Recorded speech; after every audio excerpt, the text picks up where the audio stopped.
I'm standing in the glass conference room, watching Trenton push a manila folder across the table.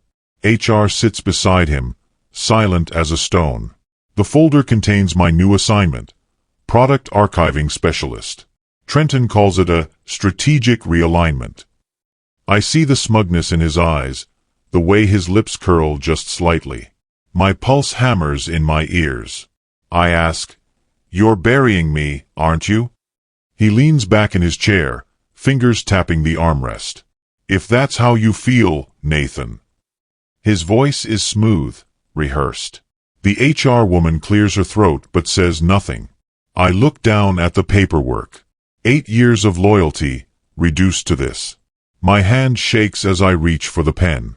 I sign the paper, but my eyes never leave his. He thinks this is my ending. He has no idea it's just the beginning. I walk out of that room feeling numb and furious all at once.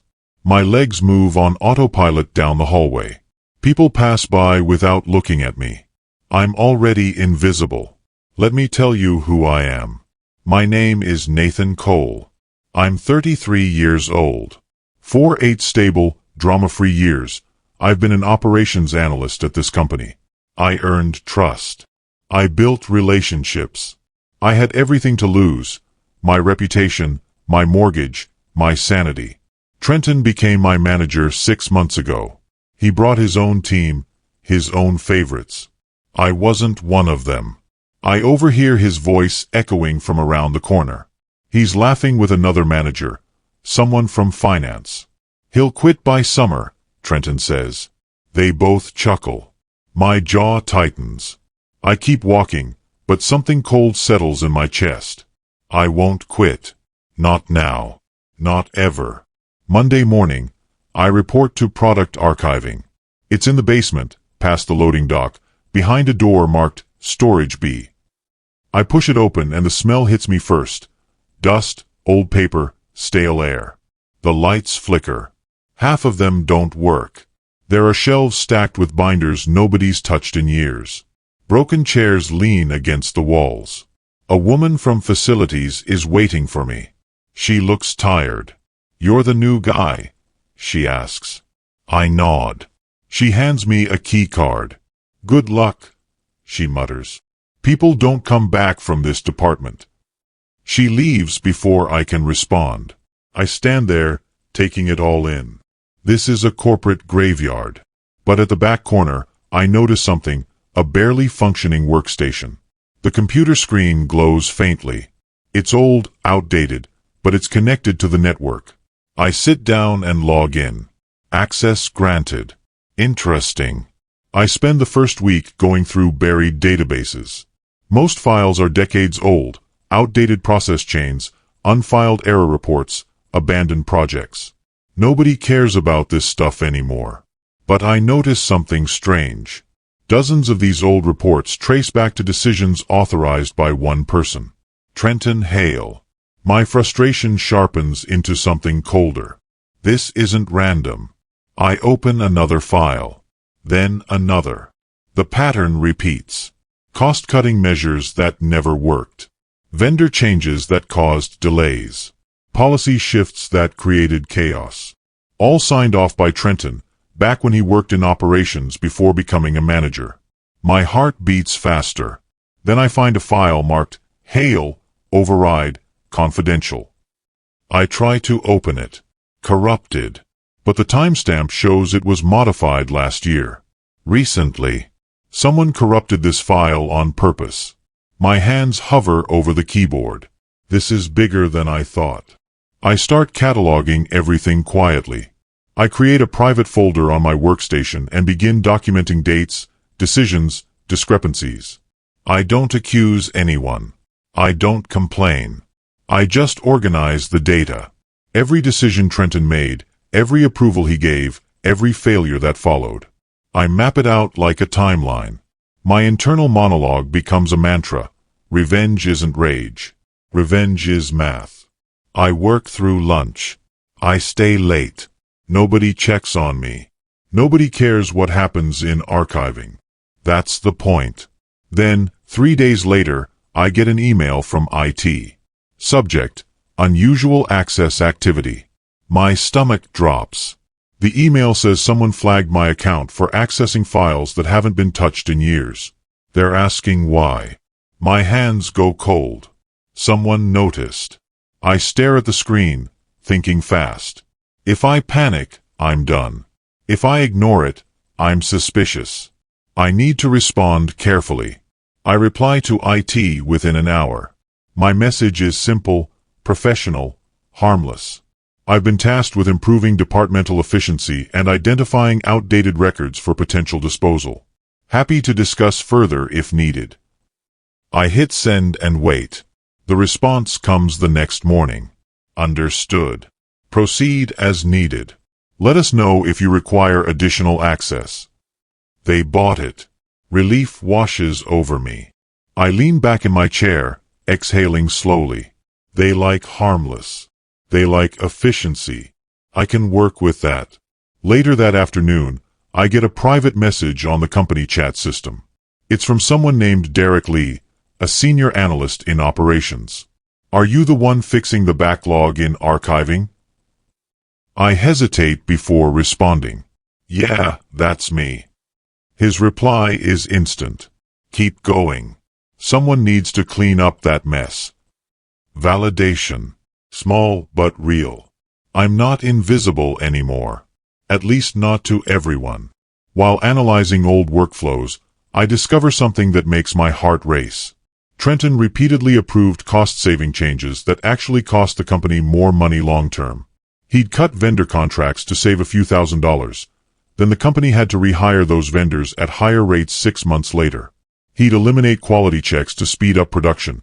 Then the company faced returns and complaints that cost 10 times more. None of this was ever connected because the data was scattered across different departments, different years, different systems. But I'm seeing it now. If I cross-link these databases, if I build a full timeline, a clear picture emerges. One that shows Trenton's decisions weren't just bad. They were reckless. But to do that properly, I'd need executive-level permission. I'd need access to financial reports, vendor agreements, performance reviews. I'd need things I don't have. Not yet. I spend the next few weeks acting exactly like someone in a dead-end role. I keep my head down. I eat lunch alone. I avoid eye contact in meetings. When Trenton sees me in the hallway, he gives me that dismissive nod. The kind you give to janitors or delivery drivers. People you don't really see. He thinks I'm fading. He thinks I'm broken. Good. Let him think that. Meanwhile, I'm working. Every night, I stay late in the basement, piecing together the puzzle. Then something unexpected happens. The company announces a new initiative, Operational Transparency and Efficiency. A VP named Susan Ortega leads the announcement in an all-hands meeting. She talks about eliminating waste, improving workflows, modernizing outdated systems. My pulse quickens. This is it. This is my opportunity. Perfect timing. I just need to figure out how to get on her radar. 2 weeks later, there's an open forum. Executives take questions from employees. I almost don't go. But something pushes me to attend. The room is packed. People ask about parking, benefits, remote work. Safe questions. Then I raise my hand. My heart pounds. Susan Ortega points at me. Yes, you in the back. I stand up, keeping my voice steady. I work in product archiving. I've been reviewing old data, and I think there's a way to integrate archiving into your transparency initiative. A lot of inefficiencies are buried in historical files. If we surface them, we can prevent future mistakes. The room goes quiet. I see a few people glance at each other. Susan looks intrigued, not annoyed. Interesting, she says. Send me something. A mock-up or a proposal. I nod. I will. Thank you. I sit down, my hands trembling. Across the room, I catch Trenton's eyes. For the first time, I see panic. I spend the entire weekend building a prototype. I create a simple, clean dashboard that shows how one lost file can cause cascading failures across departments. I use real examples, anonymized, but real. I make it visual because executives love visuals. Graphs, charts, color-coded timelines. I show how a single decision in 2019 led to a vendor dispute in 2021 that cost the company $50,000. I show how that dispute could have been avoided if someone had checked the archived records. It's relatable. It's human. It's something anyone can understand. On Monday morning, I email the mock-up to Susan Ortega. My finger hovers over the send button for a full minute. Then I click it. 2 hours later, I get a response. Impressive work, Nathan. Let's meet privately this Thursday at 2 p.m. My heart nearly explodes. She scheduled a private meeting. With me. The guy from the basement. Thursday arrives. I walk into Susan Ortega's office on the 10th floor. She's a woman in her 50s, sharp eyes, no-nonsense energy. She gestures for me to sit. "Who taught you this?" she asks, studying my mock-up on her screen. I answer honestly. 8 years of watching things break. She nods slowly. I like that. She asks questions, technical ones, strategic ones. I answer each carefully, confidently. Then she says something that changes everything. I'm putting together a cross-department improvement task force. It's quiet for now. I want you on it. My throat tightens. Thank you. I won't let you down. She smiles. I know. As I leave her office, I pass the break room. Trenton is inside, pouring coffee. He glances at my laptop screen, just a quick glance, but he sees the calendar invite. Task force meeting, Susan Ortega. His face hardens. I keep walking, but I feel his eyes burning into my back. The next morning, Trenton corners me in the break room. He's smiling, but his jaw is tight. I heard you're doing some side projects, he says casually. I stir my coffee, not looking up. Just helping out where I can. He steps closer. You're not authorized to work outside archiving. I take a sip of my coffee, then meet his eyes. The VP asked. For half a second, he freezes. It's barely noticeable, but I see it. The first crack in his armor. He recovers quickly. You're making a mistake, Nathan. His voice is low, almost a whisper. But I see fear in his eyes. Real fear. Maybe, I say. But it's mine to make. He leaves without another word. I exhale slowly, my hands shaking. That was a warning. But warnings work both ways. He's scared now. And scared people make mistakes. The task force meets every Tuesday. 6 people from different departments. Finance, HR, IT, logistics, and me from archiving. Susan leads the meetings. We map out inefficiencies across the company. I present my findings carefully, never naming Trenton directly. I just show the numbers. Decision X led to outcome Y, which cost Z dollars. The patterns are undeniable. During one meeting, I show a massive gap in operations. 12 different cost-saving initiatives that failed between 2019 and 2022. All of them trace back to the same approval chain. A finance analyst named Rachel leans forward. Who authorized these? I don't answer immediately. I just pull up the next slide. Approved by Operations Manager T. Hale. The room goes completely silent. Susan stares at the screen. Then she asks, "What's the total cost?" I swallow. $4.2 million. You could hear a pin drop. Nobody speaks for a full minute. After the meeting, a senior director named Marcus Patel pulls me aside in the hallway. He's been with the company for 20 years. If you can prove this system works, he says quietly, it changes everything. My heartbeat spikes. He's not just talking about fixing problems. He's talking about replacing the people who caused them. I think I can, I say. He nods. Good. Because we need it. Then he asks the question that terrifies me. Can you build the full model in 2 months? 2 months. That's 8 weeks. I have a partial prototype and a pile of data. I'd need to work nights, weekends, maybe even quit sleeping. But I hear myself say, yes, I can do it. He claps my shoulder. Don't let us down, Nathan. As he walks away, I stand there alone in the hallway, wondering if I just promised something impossible. But I can't back out now. Too many people are watching. The next 8 weeks blur together. Late nights in the basement. Cold dinners eaten at my desk. Spreadsheets glowing in the dark while the rest of the building sleeps. I pull data from every corner of the company. Finance records, vendor contracts, employee reviews, project timelines. I cross-reference everything. Some nights I doubt myself.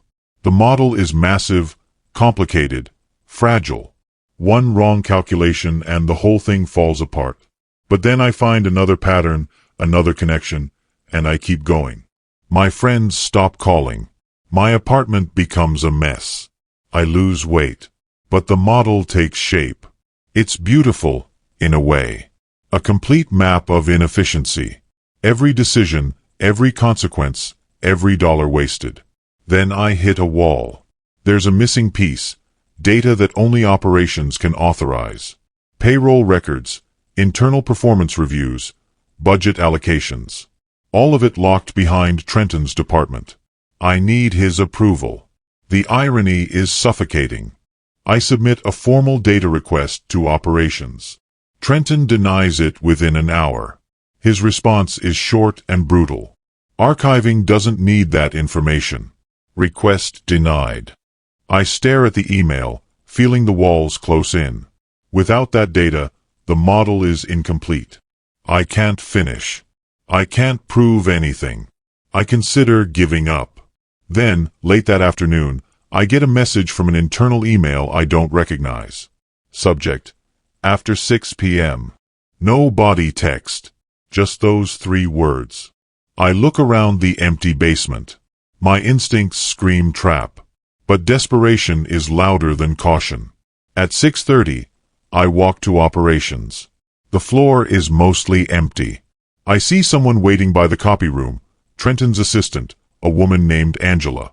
She's been with the company for 15 years. She looks exhausted. "You're Nathan," she whispers. I nod. She hands me a USB drive. "This is everything you asked for." He takes credit for everything we do. Show them what's broken. Then she leaves. Just like that. I plug in the USB drive at home, my hands shaking. The files are all there. Payroll data. Performance reviews. Budget allocations. Internal emails. Everything. I spend the entire weekend integrating the new data into my model. The picture becomes clearer. Trenton's decisions didn't just cost money. They cost people. 3 employees were fired for missing deadlines that were actually caused by Trenton's policy changes.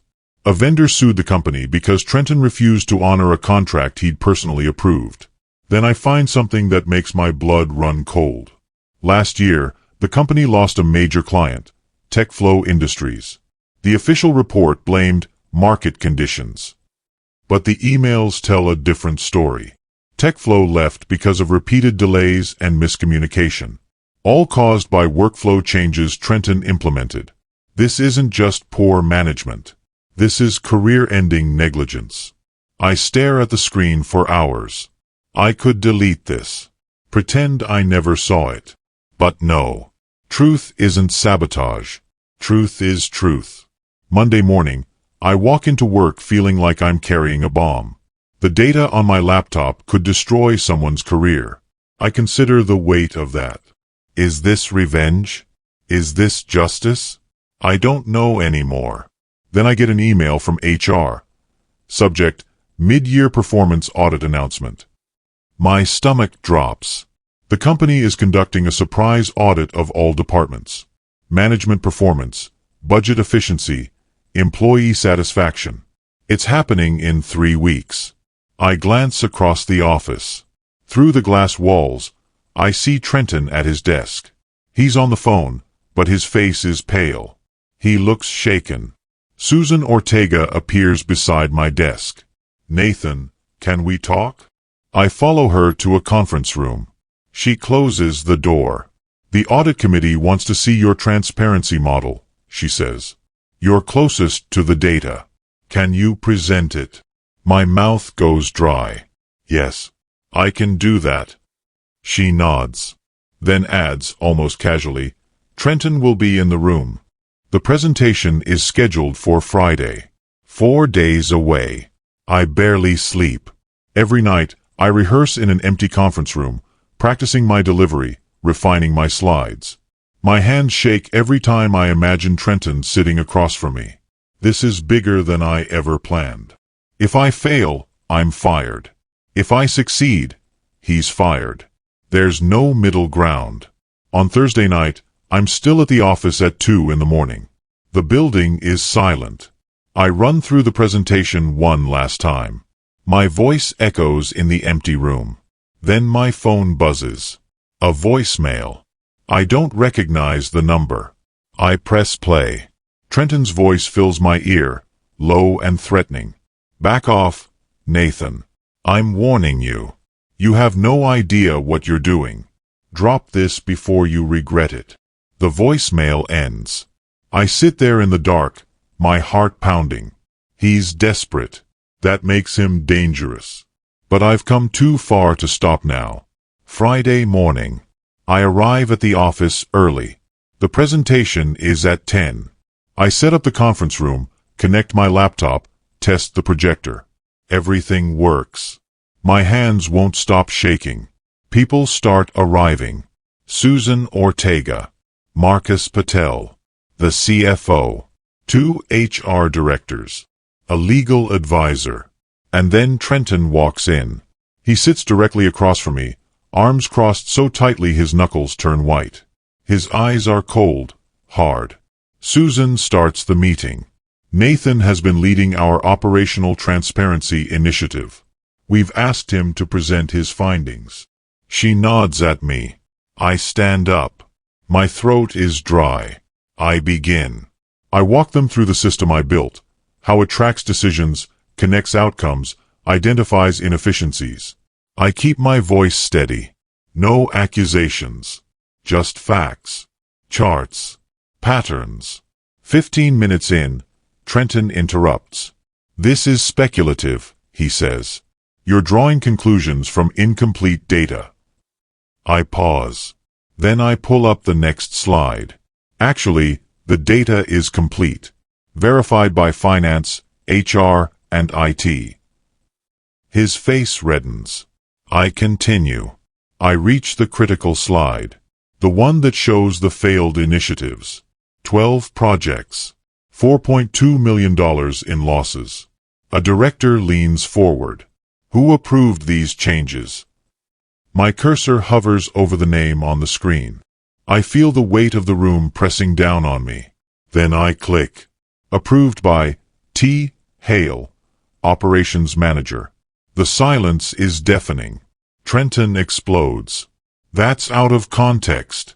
Those decisions were made under different circumstances." I had approval from senior leadership. I interrupt, my voice calm. "The archived emails show you acted independently. There's no evidence of executive approval." He stutters. That's not true. The old staff, they didn't document properly." I pull up another slide. Timestamps. Archived records. Email chains. Every lie he tells, I counter with evidence. He digs himself deeper with every word. Executives exchange looks. The CFO writes something down. Trenton's face goes pale. He's drowning, and everyone's watching. Finally, Susan cuts in. "I think we've seen enough. Thank you, Nathan." My legs barely hold me as I sit down. The meeting ends. People file out silently. Trenton rushes out first, not looking at anyone. Susan asks me to stay behind. My heart races. She closes the door. The CFO, Marcus, and a woman from legal remain. "Nathan, the CFO says, "we need to discuss next steps." They ask detailed questions. I answer each one carefully. Then the CFO says, "Trenton Hale is being placed under review pending disciplinary action. His projects are frozen. His authority is suspended effective immediately." Relief and disbelief wash over me in equal measure. It's real. It's actually happening. Then Susan asks, "Would you be willing to take interim leadership of Operations Optimization?" The room spins. Operations Optimization. That's a real department. A real title. The opposite of archiving. "Yes," I hear myself say. "I'd be honored." Marcus smiles. "Good. We'll make the announcement Monday." I walk out of that room in a daze. This wasn't revenge. This was reconstruction. And I just became the architect. Over the weekend, I barely process what happened. Monday morning, the announcement goes company-wide. Nathan Cole has been appointed Interim Director of Operations Optimization, effective immediately. My inbox floods with congratulations. People I haven't talked to in years reach out. Angela, Trenton's former assistant, sends me a message, "Thank you." 2 weeks later, the board reviews my work. They make the position permanent. I'm no longer interim. I'm the director. I have a team. A budget. A real office on the 8th floor with windows that overlook the city. On my first day in the new office, I walk past Trenton's old workspace. It's empty now. Cleaned out. A single cardboard box sits in the corner, forgotten. Inside are a few personal items, a coffee mug, a framed diploma, a plaque that reads, "Manager of the Quarter." I don't feel satisfaction. I don't feel joy. I feel something quieter. Something like justice. HR confirms the news a week later. Trenton Hale has been terminated. Official reason, leadership negligence and systemic mismanagement. They don't give details, but everyone knows. Word spreads fast. Some people are shocked. Others aren't surprised at all. Angela tells me later that Trenton tried to blame everyone. His team, the old systems, even me. But the evidence was undeniable. His own arrogance authored his downfall. I just revealed its table of contents.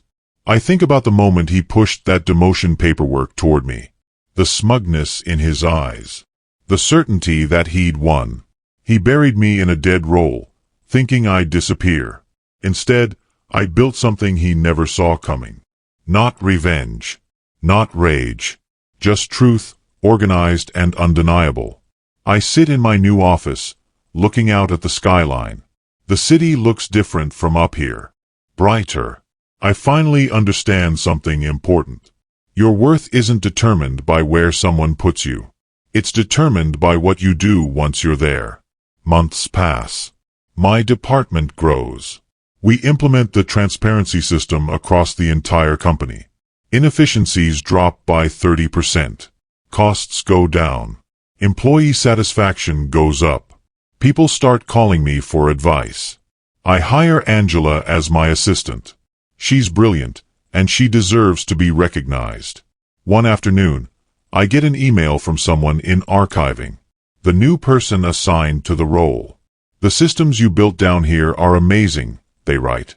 "Thank you for not letting this place stay forgotten." I smile. That dusty basement wasn't the end. It was the beginning. I learned something in that dead role. Power doesn't come from a title. It comes from seeing what others miss. From doing the work no one else wants to do. From turning exile into opportunity. Trenton tried to bury me. But he forgot something important. You can't bury someone who knows how to dig. Sometimes the burial isn't the end. It's the planting. And I grew roots deeper than he ever imagined. Know your worth, even when someone tries to bury you. Because sometimes, the dead role isn't your grave. It's your foundation.